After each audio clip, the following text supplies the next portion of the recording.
चलो अब हम जानेंगे फाइब्रस ज्वाइंट के बारे में। तो फाइब्रस ज्वाइंट हमारा क्या होता है? टोटली इमूवेबल ज्वाइंट होता है जो हमारे बॉडी के अनेक पार्ट में प्रेजेंट होता है। ठीक है, तो जो हमारा फाइब्रस ज्वाइंट होता है वो हमारा डेंस कार्टिलेज, डेंस फाइब्रस से बने होते हैं जो हमारा कनेक्टिव टिश्यू का कनेक्टिव टिश्यू से मिलकर बना होता है। ठीक है ना, ये हमारा लिटिल टू नो मोमेंट, इसमें कोई भी मूवमेंट नहीं होता है, लेकिन थोड़ा जब बच्चा पैदा होता है उसमें थोड़ा बहुत मूवमेंट होता है क्योंकि बोन हमारा वहां पे फ्यूज नहीं हुआ रहता है।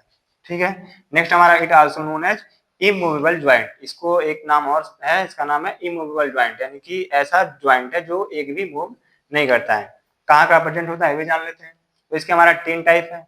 पहला हमारा है सूचर, तो हमारे स्कल में सूचर पाए जाते हैं। तो 3 सूचर होते हैं, कोरोनल, फ्रंटल और सजाइटल, जो आपस में 4 लोग बनाते हैं और चारों लोग मूवमेंट नहीं करता है। ठीक है ना, नेक्स्ट हमारा है, ये कहाँ पाया था? स्कल में पाते हैं। ये क्या होता है? कंप्लीटली इमूवेबल ज्वाइंट होते हैं जो एक भी मूव नहीं करता है।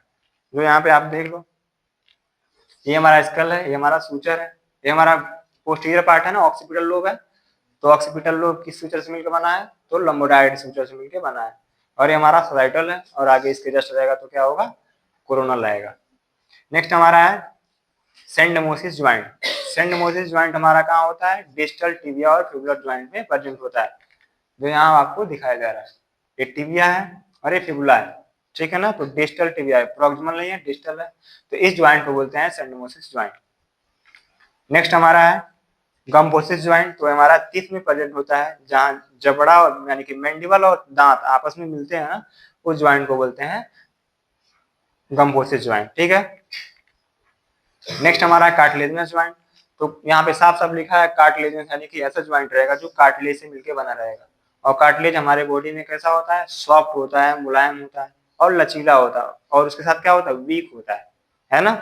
तो जो ज्वाइंट रहेगा वो कार्टिलेज का बना रहेगा और अलाउ लिमिटेड मूवमेंट। जब कार्टिलेज है लचीला तो थोड़ा बहुत मूवमेंट करेगा, जैसे हमारा रिस्पायरेशन में है ना, रिब्स किसे जुड़े हुए हैं? स्टर्नम से, तो कोस्टल कार्टिलेज से जुड़े हुए हैं। तो कार्टिलेज आ रहा है ना वहां पे, तो इसको किस टाइप के ज्वाइंट बोलेंगे? कार्टिलेजनस ज्वाइंट बोलेंगे। और इसे स्पाइनल में हमारा है वर्टिब्रल डिस्क जुड़े होते हैं ना, इंटरवर्टिब्रल डिस्क किससे जुड़े हैं हमारा? तो कार्टिलेज के थ्रू जुड़े होते हैं। तो भी हमारा किस में आएगा? कार्टिलेजनस ज्वाइंट में आएगा। अभी आगे देखेंगे। नेक्स्ट हमारा है 2 टाइप्स के होते हैं, साइकोन्ड्रोसिस और हमारा सिम्फोसिस। तो हमारा जो साइकोन्ड्रोसिस होता है यहाँ पे होता है ना, जो हमारे बेबी होता है, छोटा बच्चा जब पैदा होता है तो बोन के प्रॉक्सिमल पार्ट में और डिस्टल पार्ट में साइकोन्ड्रोसिस, यानी कि एपिफाइसियस, क्या बोलते हैं उसको? हाँ, एपिफाइसियल प्लेट्स इधर है। चलो यहाँ जानते हैं। नेक्स्ट हमारा है कार्टिलेजिनस ज्वाइंट।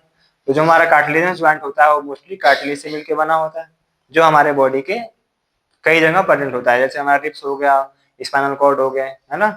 तो इसमें हमारा अलाउ लिमिटेड मूवमेंट, थोड़ा बहुत मूवमेंट होता है, क्योंकि जो कार्टिलेज होता है सॉफ्ट होता है, मुलायम होता है, लचीला होता है ना, और चिकना होता है और कमजोर भी होता है, आसानी से टूट भी जाता है। नेक्स्ट हमारा 2 टाइप का होता है, पहला हमारा साइकोन्ड्रोसिस और दूसरा हमारा है सिम्फाइसिस। तो पहला हमारा साइकोन्ड्रोसिस है। जो साइकोन्ड्रोसिस होता है, ये बोन कनेक्ट होते हैं किससे? हाइलिन कार्टिलेज से। हाइलिन कार्टिलेज कहाँ प्रेजेंट होता है? तो एपिफाइसियल पैलेट्स में प्रेजेंट होता है, जो यहाँ पे हम दिखा रहे हैं। इसको बोलते हैं एपिफाइसियल पैलेट्स, है ना।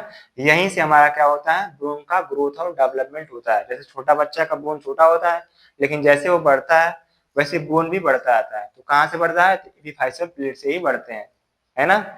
बोन के 2 टाइप होते हैं, 2 पार्ट में डिवाइड किए गए हैं, प्रॉक्सिमल, मिडिल और डिस्टल। यानी कि प्रॉक्सिमल को बोलेंगे एपिफाइसिस और डिस्टल को भी बोलेंगे एपिफाइसिस और बीच वाले को बोलेंगे डाइफाइसिस।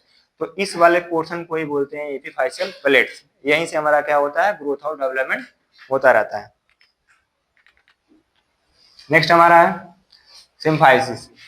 ये हमारा प्यूबिक बोन जो होता है ना, पेल्विक कैविटी, वहां पे 3 बोन से मिलकर बना होता है, एस्चियम, इलियम, एस्चियम और पीविस। जो पीविस बोन होता है वो किससे मिलकर बना होता है? तो पीविस सिम्फाइसिस ज्वाइंट से मिलकर बना होता है। और थोड़ा बहुत मूवमेंट होता है, कब? जब बेबी डिलीवर होता है तो पीविस सिम्फाइसिस क्या होता है? खुल जाता है। किस वजह से? कार्टिलेजिनस ज्वाइंट होने की वजह से। अगर फाइब्रस आता तो हमारा कैविटी खुलता ही नहीं और बेबी हमारा डिलीवर नहीं होता है। देख लेते हैं कहाँ कहाँ होता है। तो पहले हमारा कहाँ होता है, डिस्क के बीच में, यानी कि जो हमारा स्पाइन बोन है, स्पाइन बोन के बीच में क्या होता है, हमारा कार्टिलेजिनस जॉइंट प्रेजेंट होता है। नेक्स्ट हमारा रिब्स होता है, तो रिब्स के बीच में भी हमारा कार्टिलेजिनस जॉइंट प्रेजेंट होता है। जो पीला पीला कलर दिख रहा है ना, इसी को बोलते हैं कोस्टल कार्टिलेज। और ये कार्टिलेज किसका बना होता है, जो कोस्टल कार्टिलेज होता है हमारा किस कौन सा जॉइंट बनाता है, तो हमारा कार्टिलेजिनस जॉइंट बनाता है। बस, थैंक यू। छोटा सा है टॉपिक ना, कुछ पूछना है किसी को?